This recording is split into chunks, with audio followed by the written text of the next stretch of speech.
Good morning, good afternoon, good evening. My name is Carolyn Hanson. I'm the Assistant Inspector General for Audit at the Department of Labor Office of Inspector General. And today I'm going to talk to you about Agile Oversight in Practice and how we used it for our alert memo, where we identified potentially fraudulent unemployment insurance payments in 4 high-risk areas that increased to $45.6 billion. The 4 high-risk areas were the use of Social Security numbers of individuals in multiple states, Social Security numbers of deceased persons, the use of suspicious email accounts, and the use of Social Security numbers of federal prisoners. The project was started as a self-initiated audit of the Department of Labor's response to the unemployment insurance program's expansion under the Coronavirus Aid, Relief, and Economic Security Act, otherwise known as the CARES Act. We issued 3 alert memoranda, one in February, a second one in June of 2021, and a third in September of 2022. But we identified a total potential fraudulent payments, initially at $5.4 billion, then at $16 billion, and ultimately at $45.6 billion, covering March 2020 to April 2022. The path to Agile. IG Turner's testimony on March 17, 2022, before the U.S. Senate Committee on Homeland Security and Governmental Affairs, he described a perfect storm, and the perfect storm necessitated an agile approach. There was substantially increased fraud risk, unprecedented infusion of federal dollars in the unemployment insurance program, and this created a high-value target for individuals and organized crime to exploit. In terms of who decided on the agile approach, the OIG senior leadership decided the best way to alert the department and its stakeholders was through a collaborative, agile approach to our audits and investigations associated with unemployment insurance claims, improper payments, and potential fraud. What were some of the concerns that needed to be addressed by those stakeholders before proceeding? Data access was an issue and continues to be an issue. Self-certification without evidence of eligibility and wages for the first 9 months of the pandemic was problematic as well as state preparedness through state staffing and legacy systems, and challenges in implementing new programs. Additionally, we were unable to obtain a full data set for the prisoner high-risk area for the 3rd alert memoranda.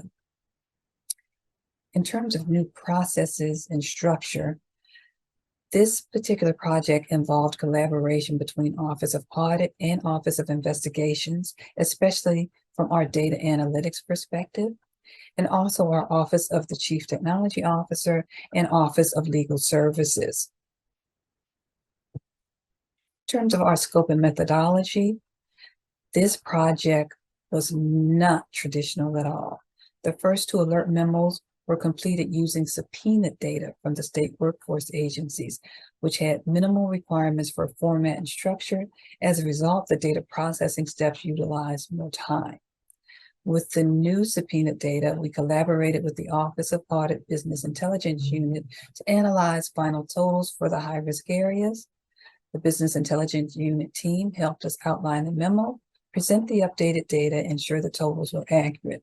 The 3rd alert memo was based on data received from a more formal administrative process that resulted from our June 2021 alert memo, which allowed for transforming the data in the same format and structure, affording us the ability to better plan workloads and process data quicker than that received via subpoena. Additionally, to complete the access to UI data section, we met multiple times with our Office of Legal Services. We wanted to ensure we captured interpretations on both sides and solutions moving forward on gaining access to the data while the regulations were being amended. Additionally, we conducted bi-weekly meetings with the Pandemic Rapid Response Team that we stood up in response to the pandemic that included the Inspector General, the Deputy Inspector General, and the Assistant Inspector Generals from each component. This allowed for concurrence on conclusions and recommendations. Due to the agile approach used, we revised our reporting phase, specifically the time ETA had to respond to the alert memos, to 3 days for technical comments and 7 days to provide us their formal response, compared to 21 days for our regular reports. Our work was performed virtually with no travel required. In terms of our scope and methodology, we did have recommendations that were identified as a result of the work. The third alert memo has 3 recommendations that are all related to providing the Office of Inspector General with ongoing access to the unemployment insurance data. And we are tracking those recommendations through the Office of Inspector General and the PRAC tracking systems. In terms of what standards we use to complete the work, we followed our Office of Audit Handbook, which implements the Generally Accepted Government Auditing Standards 2018 revision.